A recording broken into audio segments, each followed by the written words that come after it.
Chairperson, and thank you for the kind words you have had as to EU technical assistant supporting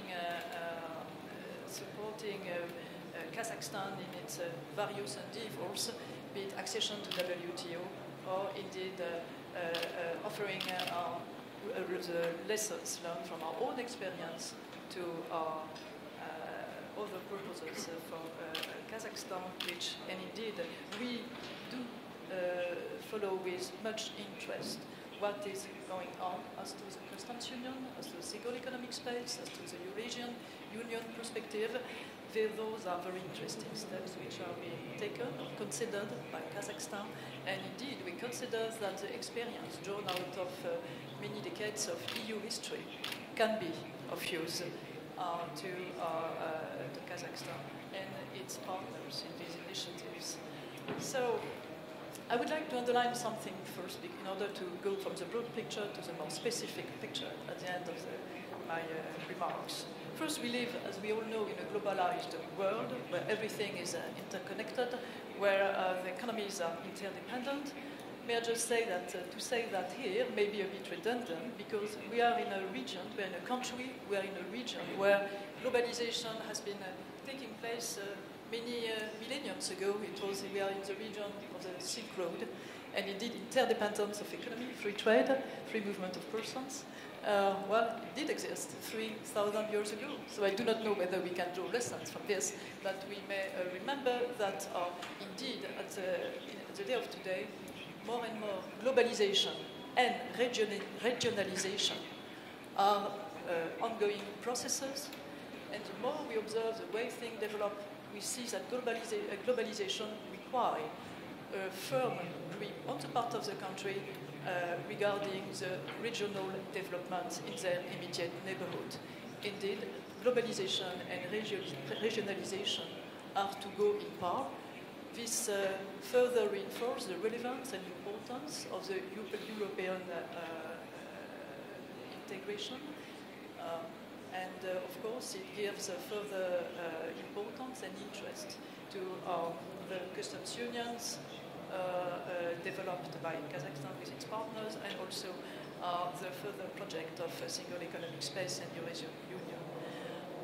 What we've seen through the EU experience is really that regionalization has, and in particular regionalization understood as regional cooperation, it has proved to be an effective instrument of conflict resolution and economic cooperation in the post-Cold War era. And indeed, I would like to echo what was said by President Paniewski, that the EU was about peace after 5 years of war, and it was about building together a prosperous economy. There is no stability without prosperity, no prosperity without stability. And indeed, at the day of today, regional cooperation, regional integration is indeed, in a globalized world, the best way to attain those results.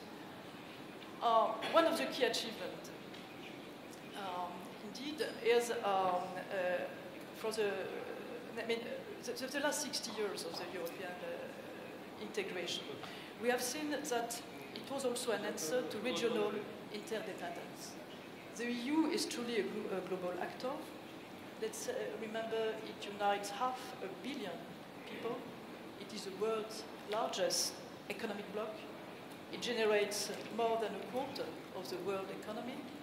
It is also the world's largest trading bloc and the greatest source of foreign direct investment abroad, in Kazakhstan, but also in the whole world, the greatest source of FDIs. One of the key achievements of the European Union is a single market. Indeed, it is the core of the European Union. It is still the core today, single market. But let's not forget that it took many years to set it up. It took hundreds of laws, regulation, discussions, sometimes difficult. But indeed, it has yielded result. And according to the European Commission, the single market has created several million jobs. It has also provided the firms, the European firms, with unrestricted access to a market of nearly 500 million consumers. So indeed, it has been a huge trigger for the wealth and growth and development in each of the EU members. Indeed, let's not forget that before even becoming a single economic space, the European the EU was a customs union. Everything began with the European Economic Community, which began as a customs union, which means an area where no customs were levied on goods, where there was free movement of person, capital, and services. It became a reality with the Single European Act in 1987. It was also brought about at the level of the European Union Treaty in 1992. And let's not forget that with those solid economic foundations, there was in 1992 a big step taken, which was to affirm for the first time the vocation of the EU for a political union and to become a political actor. Let's not forget 1992, the key date. But once again, the foundations were economic, and then we developed into political union. Of course, with the entry into force of the Lisbon Treaty in December 2009, the European Union's foreign policy is given a new institution. As you know, it's a full-fledged international personality of the EU on the world stage, possibility to speak with one voice.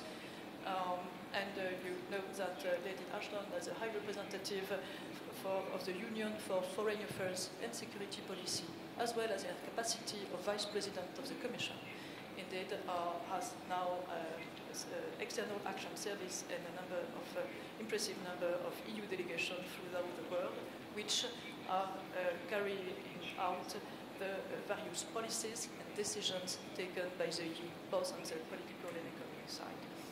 So this is important that to stress that this result, which really makes of the EU a key international actor, this result process from the readiness on the part of the member states to transfer part of their national sovereignty to a supranational authority entitled to act on their behalf. In a number of sectors, as you know, there has been a transfer of sovereignty. This is, as everyone may understand, this is never something easy for a state. It means a strong political will, and it means a real commitment. As a result, the EU and the European architecture is unique in its nature. There is no equivalent to the EU. It's not an intergovernmental organization, although in some field it is. It is not a supranational authority, although in some field it can be. It is not an international or regional organization as the others. The EU is a hybrid. I think it's the best word you can use. It is a hybrid, which is pulling part of national sovereignty in some fields, while simply coordinating policies and views in others, depending on the various sector. And also, it functions internally based on what we call the community method, which is about striking the right balance between the different actors within the EU, which are the European Parliament, the Council, and the European Commission. All of this requires quite a check and balances system within the EU, and indeed the Lisbon Treaty has been key in providing more effectiveness, more transparency as to this functioning. Let us now address some. Let me make a few remarks about the current economic crisis. Now, because we see, I'm depicting the successes made by the EU, but of course, whatever successes you have, you are not immune to a global trend, global crisis. And of course, the EU is, as everyone, it is not immune to the effect of the global crisis. Let me underline first that the crisis that hits the global economy since the summer of 2007 is without precedent in the post-war economic history. As you remember, it was preceded by a long period of rapid credit growth, low risk premiums, and the development of bubbles in the real estate sector. And while the impact of the financial crisis was first felt in the US from late 2009, then fears of a sovereign debt crisis developed in in some European states. And those fears intensified over the last 2 years. And this led to the perception of a problem for the whole Eurozone. This was the second thing. There were fears for of a sovereign debt crisis for some European countries, and this led to the perception of a crisis for the whole Eurozone. And of course, the underlying structural issues in the Eurozone periphery became, in such a context, increasingly visible when the liquidity dried up and that a number of states had to be rescued through bailout packages involving everyone on board. ECB, IMF, the EU, and the Eurozone partner states. Let me underline this, that those are bailout packages were an unprecedented display of solidarity. It was an act of solidarity involving financial assistance of billions of euros to member states in need. And whatever the riches and the success of any EU member state, problems, crises can happen to any member state. It's part of life, and the fact that there has been such a display of solidarity involving all the actors, institutional or national, is something which is to be underlined because it shows that the EU is strong enough to face the challenge. I would like also to underline about the crisis that it's important to differentiate the origin of the crisis in different countries, in different EU member states. In some cases, debt crisis was a result of massive spending and consumption, and also combined with bank default crisis. In other cases, it was a bank default crisis, but also a direct result of the housing bubble, fueled by massive lending from the banks. So there are different situations. Crises undergone by a number of EU member states have different origins. So, of course, the path to recovery are to be different. In any case, the current sovereign debt crisis has highlighted the deep integration reached within the Eurozone, of course, while also underscoring the need to take further steps to overcome structural shortcomings. And as you know, after the recent elections, which took place in a number of EU member states, there are intense discussions among all concerned partners. And this is indeed the way the EU functions, through discussions, through consensus, and history shows that crises have always triggered breakthroughs, progress, sometimes painfully attained, but this is something, yes, I would just like to finish on Kazakhstan.